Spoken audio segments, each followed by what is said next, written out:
이재명 대통령이 퇴임하면 무슨 일이 벌어질지는 길 가는 사람들이 다 압니다. 감옥행입니다. 전두환 정권도 감히 하지 못했던 일을 이재명 정권의 수하들이 벌이고 있습니다. 바로 대통령 단임제를 폐기하고 연임제를 획책하는 것입니다. 지금 개헌을 통해서 시도를 해보려다가 이것이 민주당 전당대회에 가로막혀서 잠시 물러나고 있지만 이 권력에 빌붙은 아부꾼들 제2, 제3의 조정식은 계속 나올 겁니다. 이재명 정권은 주식시장도 초토화시키고 있습니다. 29일에는 코스피가 10.84%, 732.09포인트가 폭락했습니다. 29일 어제는 5.98%, 360포인트가 또 폭락을 했습니다. 서킷 브레이크 제도가 도입된 지 20년이 넘었습니다. 그동안에 15번 발령이 됐습니다. 20년이 넘는 동안 15번 발령되었는데 금년에 9번 발령이 됐습니다. 어제 그저께는 이틀 동안 연속 서킷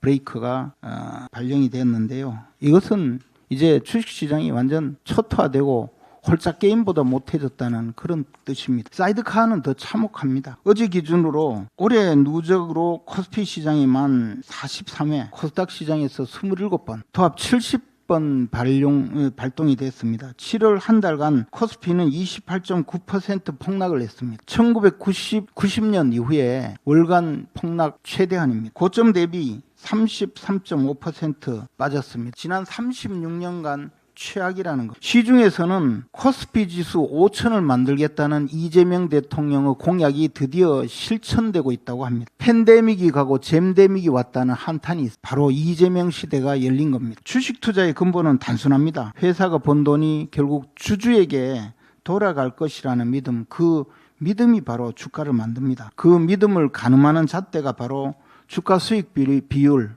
PER 지수입니다. 흔히 퍼라고 하죠. 삼성전자와 하이닉스는 이 잣대로 보면 퍼 지수가 5배 정도에 불과합니다. 두 회사 선행 퍼가 5배 안팎인데 미국의 마이크론은 10배, 엔비디아는 15배 정도입니다. 우리나라 대표 기업의 이 주식시장에서의 평가가 2분의 1 내지 3분의 1밖에 안 된다는 뜻입니다. 엊그저께 하이닉스 영업이익이 60조 5천억을 발표했습니다. 오늘 아침 삼성전자는 89조 5천억을 발표했습니다. 전분기 비해서 1813% 이익이 올랐다는 겁니다. 그런데 이게 말짱한 일입니다. 기업이 아무리 돈을 잘 벌어도 이익이 주주에게 간다는 보장이 없기 때문에 이 정권에서는 기업이 돈을 벌어도 주주에게 돌아가지 않는다는 그 의구심이 있기 때문에 주식시장에서 사람들이 빠져나갑니다. 정부는 반도체 기업에 초과이익이 있다면서 세금을 들여서 멋대로 쓰겠다는 구상을 발표하고 있습니다. 노조는 달려들어서 영업이익의 15%를 내놓으라고 합니다. 지난 6월 29일에는 이재명 대통령이 청와대로 이재용 삼성전자 회장, 최태원 SK그룹 회장을 불러서 물도 전기도 넉넉지 않는 호남에 반도체 공장을 짓겠다고 발표하게 했습니다. 기업이 번 돈은 주주로 가야 되는데 주주가 아니라 정치권의 쌈짓돈처럼 취급되는 나라에서 실적이 좋으면 뭐합니까? 투자자들은 등을 돌리기 마련입니다. 삼성전자 주식 시세가 5만 원일 때에 비해서 30만 원으로 올라갔을 때 배당은 별 차이가 없습니다. 이런 나라에서 누가 투자를 하겠습니까? 숫자는 단순한 통계가 아닙니다. 국민의 피 같은 돈입니다. 어제 나온 글로벌 투자은행 시티은행의 분석에 따르면 국내 개인 투자자들이 레버리지 ETF에 투자했다가 입은 손실이 56조 3천억이랍니다. 하이닉스 레버리지에서만 24조 7천억이 증발했다고 합니다. 개인은 8조 3천억 원의 손실이 발생했다고 합니다. 연말까지 레버리지 ETF 시가총액이 11조 원으로 폭락할 거라는 전망도 내놨습니다.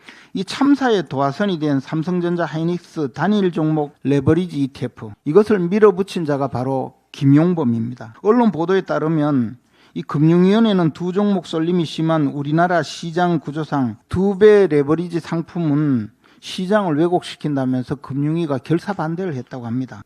그런데 김용범 실장이 금융위 수뇌부를 직접 불러다 놓고 홍콩도 하는데 우리는 왜 못하냐, 외환을 유치하는 데는 이보다 좋은 게 없다면서 몰아붙였다고 합니다. 금융위는 굴복을 했죠. 이제 그 폭발을 우리 국민들이 온몸으로 견디고 있습니다. 사태가 이 지경인데 김용범이라는 자는 엊그제 브라질 현지에서 최근 주식시장의 하락은 레버리지 ETF 하나로 귀결되는 것은 적절하지 않다고 말을 했습니다. 물론 그렇습니다. 레버리지 ETF 때문에 모두 다 발생한 건 아니죠. 김용범 때문에 모든 일이 다 벌어진 거는 아닐 겁니다. 그러나 분명히 이 김용범이란 자가 없었으면 이 위험천만한 단일 종목 레버리지 상품은 세상에 나오지 못했을 겁니다. 김용범이 없었다면 대한민국 주식시장이 이토록 만신창이가 되지는 않았을 겁니다. 김용범, 그가 바로 대한민국 주식시장을 망친 주범이고 수백만 개미 투자자의 피눈물 위에 올라서 있는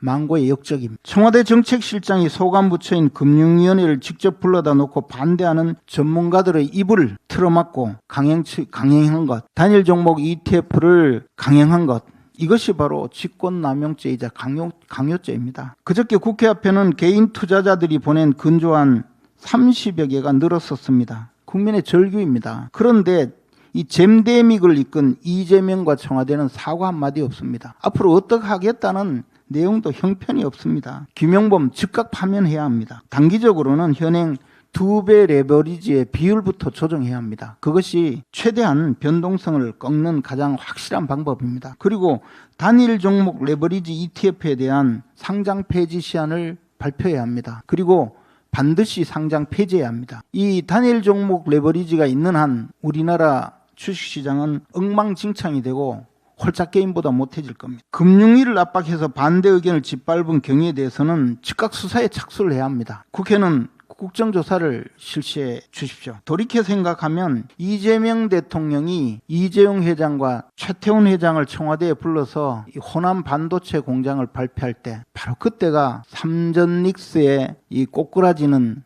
그런 전조였습니다. 그때 주식시장을 탈출했어야 하는데 이 한탄이 나오는 것이 이게 지금 현실입니다. 호남 반도체를 발표할 때가 바로 삼전닉스를 팔 때였습니다. 주식 투자자의 한숨이 들립니다. 그래서 국장 탈출은 지능순이다, 이런 말이 나오고 있는 것입니다. 우리나라 잼데믹 시대를 연 이재명 대통령, 귀국 전에 김용범부터 파면하십시오.